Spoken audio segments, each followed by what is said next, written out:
Hello friends, मैं हूँ किरण। आज मेरी कहानी कोई प्रेम कहानी नहीं है, कोई कॉमेडी नहीं है। ये कहानी कुछ लड़कों की है जो अपना दुख किसी से कह नहीं सकते क्योंकि मर्द को दर्द नहीं होता। ये कहानी उन लड़कियों की है जिन पर घर की सारी इज्जत का बोझ होता है। उम्मीद करती हूँ आपको ये कहानी पसंद आएगी। बस आप सभी से एक रिक्वेस्ट है कि इस कहानी का टाइटल मुझे समझ में नहीं आया है, तो प्लीज़ इस कहानी को पूरा सुनिए और इस कहानी का टाइटल मुझे सजेस्ट कीजिए कमेंट बॉक्स में। तो कहानी शुरू करते हैं। शादियों का सीजन चल रहा था। वहीं एक गांव में एक संपन्न परिवार अपने बेटे की शादी की खुशी मना रहा था, क्योंकि हर परिवार की तरह वो परिवार भी चाहता था कि उसके यहाँ एक सुंदर, सुशील और पढ़ी लिखी बहू आए, जो कि उनको मिल गई थी, जिसे पाकर वो बेहद खुश थे। दूल्हा विशाल भी सुहाग रात के रंगीन हसीन सपनों में खोया था, जबकि दुल्हन अनामिका को सब अनजाना सा लग रहा था। थोड़ी सी झिझक थी पर फिर भी खुश थी। सोच रही थी सब अच्छा होगा, नया नया है इसलिए अजीब सा लग रहा है, लेकिन धीरे धीरे सब अपना ही तो है, सब अपना हो जाएगा। पर उसे क्या पता था, एक अज्ञात भय, डरावनी रीति उसका इंतजार कर रही है। अनामिका के ससुराल में एक पारंपरिक कुकड़ी प्रथा है जो सालों से उसके गांव में हो रही है, पर अनामिका उस प्रथा से अनजान थी और उसे अब सैकड़ों साल पुरानी प्रथा का सामना करना था। अनामिका जब अपने ससुराल पहुंची तो उसका पारंपरिक स्वागत किया गया। परिवार में सभी लोग बहुत खुश थे। कुछ बुजुर्ग औरतें अनामिका की बलाई लेती हुई उसे एक कमरे में ले गईं। उनमें से उसकी सास, बुआ सास, चचिया सास और भी बहुत सी औरतें थीं। उन्होंने सबसे पहले दुल्हन को हिदायत दी कि वह तब तक घर के दूसरे हिस्से में नहीं जाएगी जब तक कुकड़ी पूरी तरह से नहीं हो जाती। अनामिका को समझ नहीं आ रहा था कि ये क्या हो रहा है, ये कुकड़ी क्या होती है, ये कुकड़ी प्रथा क्या है। उसने बहुत ही भोलेपन में उन लोगों से पूछा, ये कुकड़ी क्या होती है। उन लोगों ने हंसकर कहा, देखा कितनी भोली बहू आई है, इसको कुछ नहीं पता। और सब हंसने लगे। फिर चचिया सास ने कहा, थोड़ी देर में सब पता चल जाएगा। अनामिका को कमरे में लगे बेड पे बिठा दिया, जिस पे सफेद चादर बिछी हुई थी। फिर उसकी सास ने उसके हाथ में सफेद धागे से लिपटी हुई रुई का एक छोटा सा गोला पकड़ाती हुई बोली, इसे संभाल कर रखना, जब सुहाग रात खत्म हो जाए तब इस पर अपनी योनि का खून लगा लेना और फिर वह गोला उसी वक्त वापस कर देना। और इस पर बाकी औरतें खिलखिला के हंस पड़ी। अनामिका की चचिया सास ने अपनी बहू से कहा, अनामिका को नहला धुला दो, कुछ खिला पिला दो, फिर थोड़ा सा आराम कर ले, फिर ये प्रथा स्टार्ट होगी। इसके बाद सारी औरतें वहाँ से चली जाती हैं, बस चचिया सास की बहू मतलब भाभी रह जाती हैं।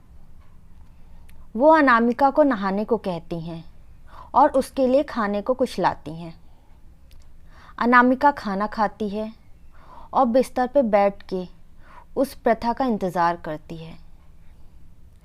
असल में अनामिका को कुकड़ी यानी अपने कुंवारेपन की जांच देनी थी। इसके लिए उसे दिन में सुहाग की सेज पर अपने पति के संग सुहागरात मनानी होती है। इस दौरान सभी औरतें उसके कमरे के बाहर इंतज़ार करेंगी और जैसे ही उसका पति कमरे से बाहर जाएगा तब कई चीज़ें चेक की जाएंगी। अगर सब सही रहा तो सब अच्छा, वरना उसका परिणाम बहुत बुरा होना था, जिसकी खबर अनामिका को नहीं थी। अनामिका बिस्तर पर बैठी थी, तभी उसका पति विशाल आता है। अनामिका डरी थी, सहमी थी। विशाल ने उसकी भावनाओं को समझा और बहुत प्यार से उससे बातें की। उसने अनामिका से उसकी पसंद पूछी। तब अनामिका ने कहा, गाना सुनना। इस तरह विशाल और अनामिका ने बहुत सारी बातें की। उसके बाद उन्होंने सुहागरात मनाई। दोनों बहुत खुश थे। जैसे ही अनामिका का पति विशाल कमरे से बाहर निकला, बाहर पहरा दे रही कुछ औरतें दंदनाती हुई कमरे में घुस गई। एक ने तो अर्धनग्न अनामिका से कुकड़ी मांगी। दूसरी औरतें सिलवट पर पड़ चुकी सफ़ेद चादर पर खून के धब्बों को तलाशने लगी। तभी अचानक चचिया सास जोर से चिल्लाई, देख तेरी दुल्हन तो कुलच्छनी निकली, कुकड़ी पर जरा सा भी खून नहीं लगा है। तब अनामिका की सास ने बोला, अरे क्या कह रही है तू? चचिया सास ने कहा, हाँ हाँ, मैं एकदम सही कह रही हूँ। तुम्हारी बहू तो पहले से ही खेली खिलाई निकली है। उसके कुंवारे होने के जरा भी लक्षण नहीं मिले। यह बात तो समाज के पंचों को बतानी ही होगी। कमरे के भीतर नवविवाहित पति पत्नी की बातें परिवार के सभी सदस्यों में फैल गई। सब अनामिका को उल्टा सीधा कहने लगे। अनामिका पर तो मानो आफत ही आ गई। अनामिका की सास ने उससे पूछा कि उसने शादी से पहले किसके साथ रातें रंगीन की। यहाँ तक कि उसके पति विशाल ने भी उसे उल्टा सीधा सुनाया। उसने अनामिका से कहा, अगर कोई था तो मुझसे शादी करने की क्या ज़रूरत थी? रहती उसके साथ मेरी ज़िंदगी क्यों बर्बाद की? अनामिका पर तो मानो आफत ही आ गई थी। वह बस सबके ताने ही सुन रही थी और रोती जा रही थी। उसे कुछ समझ में नहीं आ रहा था कि वो क्या करे, क्या बोले, क्या कहे। कोई उसकी बात सुनने के लिए भी तैयार नहीं था। तभी उसकी चचिया सास उसको पकड़ के थप्पड़ मारने लगी और कहने लगी, कलमुही कहीं की, मेरा ही घर मिला था बर्बाद करने को। जिसके साथ चक्कर था उसके साथ क्यों नहीं चली गई? कुलक्षणी, तेरे ऐसे ही चाल ढाल की वजह से ही वो छोड़कर चला गया होगा। कोई अनामिका की एक बात नहीं सुन रहा था, बस उसे उल्टा सीधा ही कहे जा रहा था। तभी उस परिवार के मुखिया मतलब उसके ससुर ने कहा, अब ये बात तो पंचायत तक जाएगी। अब इसका फैसला वही करेंगे। अब हम इसे घर में नहीं रखेंगे। पंचायत रखी गई और वहाँ अनामिका के घर वालों को भी बुलाया गया। पंचायत में पंचों ने अनामिका को एक कोने में खड़ा होने को बोला और उससे कहा कि तुम सिर्फ हाँ या ना में जवाब देना। फिर पंचों ने अनामिका से सवाल पूछने शुरू किए, जो कि अनामिका के लिए बहुत ही दर्दनाक था। एक पंच ने अनामिका से पूछा, क्या तुम्हारे पति ने तुम्हारे साथ संबंध बनाया है? अनामिका ने धीरे से सर हिलाते हुए कहा, हाँ। फिर दूसरे पंच ने पूछा, तब क्या खून निकला था? अनामिका ने नीची निगाहें किए हुए कहा, नहीं। उन्होंने पूछा, क्यों नहीं निकला था? तब अनामिका ने कुछ नहीं बोला। तभी दूसरे पंच ने कहा, तुम भी क्या गजब का सवाल करते हो। जब वो पहले से ही किसी और के साथ सो चुकी है तो कहाँ से खून निकलेगा? उससे तो यह पूछो कि इसके पहले किसके साथ संबंध बनाया है। अच्छा चलो, तुम ये बताओ कि तुमने पहले किसके साथ संबंध बनाया है? उस पंच ने अनामिका से सवाल किया। तब अनामिका रोने लगी और रोते रोते दर्द में उसने बोला, मेरे साथ रेप हुआ था। मैं अपनी मर्जी से किसी के पास नहीं गई थी। ये सुन के सब सन्ने रह गए और आपस में फुसफुसाने लगे।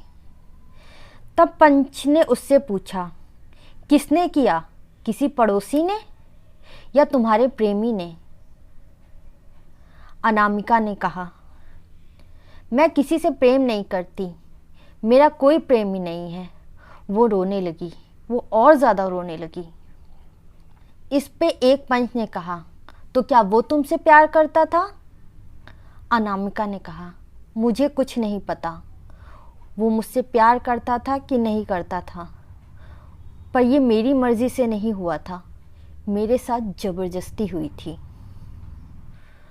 पंचायत में अनामिका के ससुराल वाले, मायके वाले और भी बहुत से औरत और मर्द आए हुए थे। उन सभी को ये पता चल गया था कि अब अनामिका कुंवारी नहीं है। उसका शादी से पहले किसी और के साथ संबंध बन चुका है। पंच ने अनामिका से पूछा, क्या ये बात तुमने पहले किसी को बताई है? रोती ही अनामिका इस पर भी चुप थी, वो कुछ नहीं बोली। फिर पंच ने उससे कहा, मतलब सब कुछ तुम्हारी ही मर्जी से हुआ था और झूठ बोल रही हो?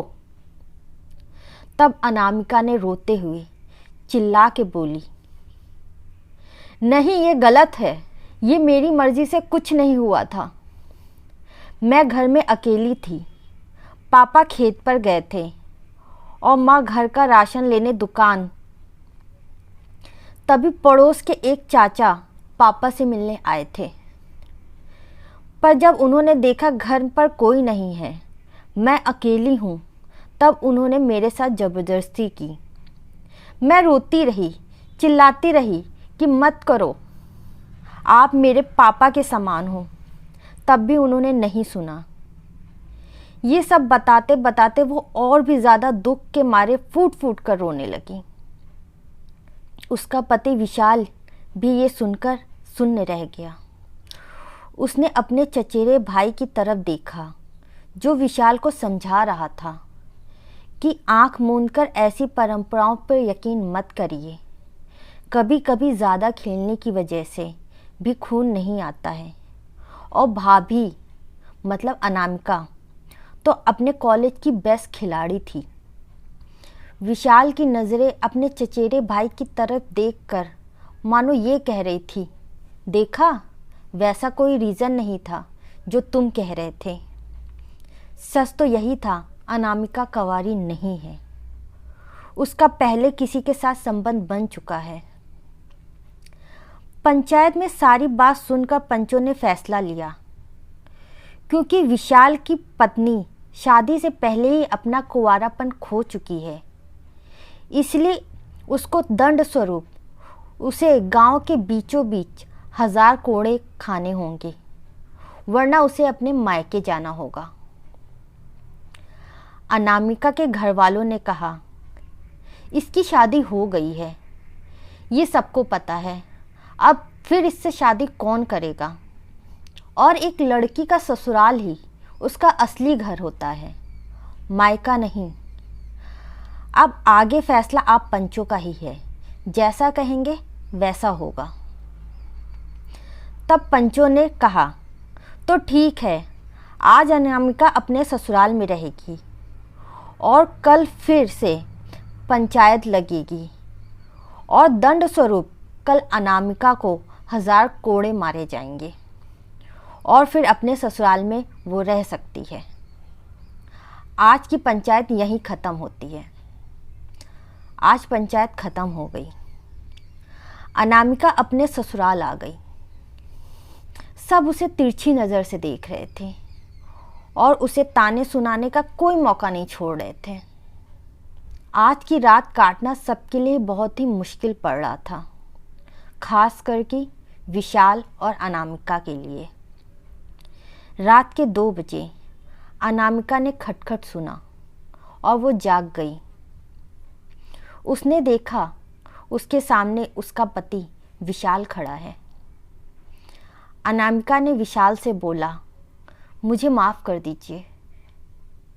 विशाल ने अनामिका से कहा, मैं बस एक चीज़ पूछूंगा, उसका एकदम सही जवाब देना। अनामिका ने कहा, ठीक। विशाल ने अनामिका से पूछा, तुम्हारे साथ ज़बरदस्ती हुई थी, तब तुमने किसी को कुछ नहीं बताया, क्यों नहीं बताया? क्या उसने तुमको धमकी दी थी, डराया था कि किसी को बताना नहीं? हाँ या ना? तब अनामिका ने कहा, मैंने बताया था। विशाल शॉक रह गया। अनामिका ने कहा, मैंने अपनी माँ को बताया था और उन्होंने पापा को।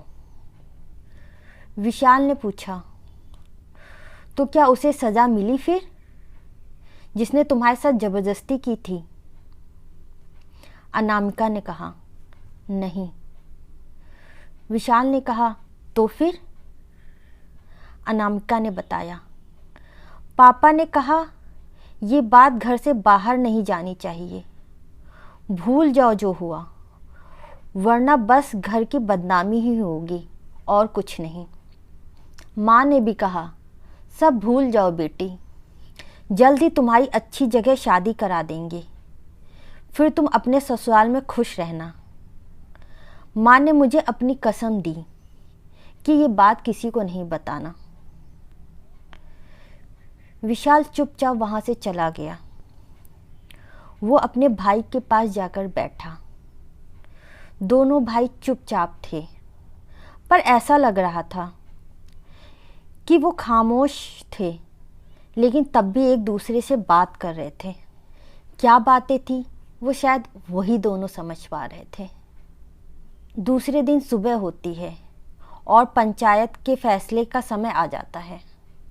अनामिका को फिर से एक कोने में खड़ा कर दिया जाता है और फिर पूछा जाता है कि तुम तैयार हो सज़ा के लिए? अनामिका चुप थी। तभी अनामिका के पति विशाल ने कहा, मुझे कुछ कहना है। पंचों ने बोला, हाँ बोलो। विशाल ने कहा, मेरी पत्नी अनामिका के साथ ज़बरदस्ती हुई, उसमें उसकी क्या गलती थी? कोई बता सकता है? बल्कि किसी के साथ भी ज़बरदस्ती होती है तो उसमें उस इंसान की क्या गलती होती है? बल्कि वो तो और मानसिक और शारीरिक यातना से गुजर रहा होता है। उसे तो और सहारे की ज़रूरत होती है। उसको उस गलती की सज़ा कैसे दे सकते हैं आप लोग जो उसने की ही नहीं? तभी विशाल की चाची ने बोला, ये कैसी बात कर रहे हो विशाल? चाहे कुछ भी हो, तेरी बीवी अब कंवारी नहीं है, वो अपनी मान मर्यादा खो चुकी है और इसकी सज़ा उसको मिलनी ही चाहिए।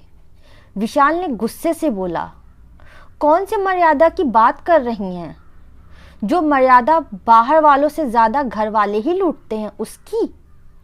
इंसान अनजान पे भरोसा नहीं करेगा, पर अपनों पे तो करेगा। जब अपने ही हैवान बन जाएं, तो कोई क्या कर सकता है?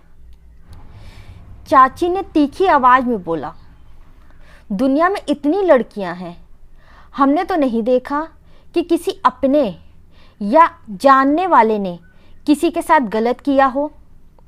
फिर उन्होंने अनामिका की तरफ देख के बोला, ये है ही कुलच्छनी।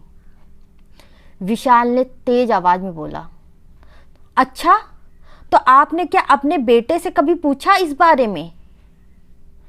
चाची गुस्से में, क्या बकवास कर रहे हो तुम? कुछ भी फालतू बोल रहे हो। लड़कों के साथ भी कोई जबरदस्ती कर सकता है? कुछ भी बकवास मत करो, विशाल ने झिलझिलाते हुए कहा।